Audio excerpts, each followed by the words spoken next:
danna subscribe a tashar AZ Online TV. To, makasudin dai shine in faɗakar da 'yan Najeriya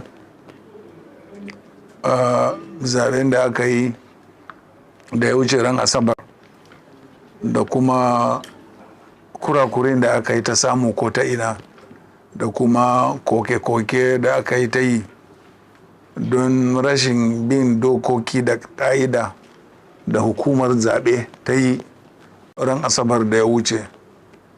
Shine nake so in ja hankulan jama'a a Najeriya akan lalle ya zamanto wajibi mu ja hankalin hukumar zaɓe domin ta gyara ayyukanta.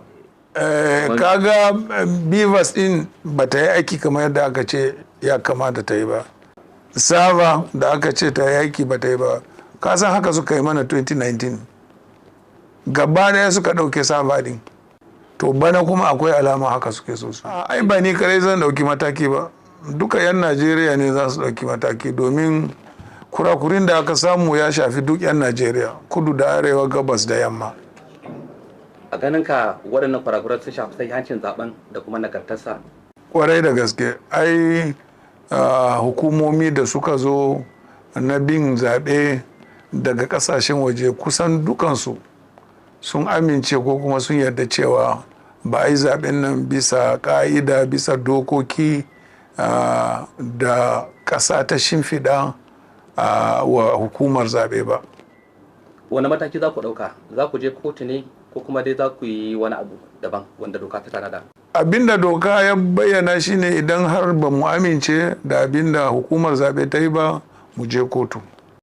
Shi ɗan takarar da aka ce ya ci zaɓe aka hukumar zaɓe ta bashi certificate ya ce ya ga kwamiti domin a zo a kira ku yi aiki tare. Shin kana shirye ka yi aiki da shi Bola Tinubu idan aka zo wajenka? Ya to ba zo wurina ba tukun. Idan sun zo za ka karɓe su? A zan ba da dalilai. Idan an cika ka'idojin za ka yadda ka yi aiki da su, ka'idojin da ka bayar cewa ka yi aiki da gwamnati?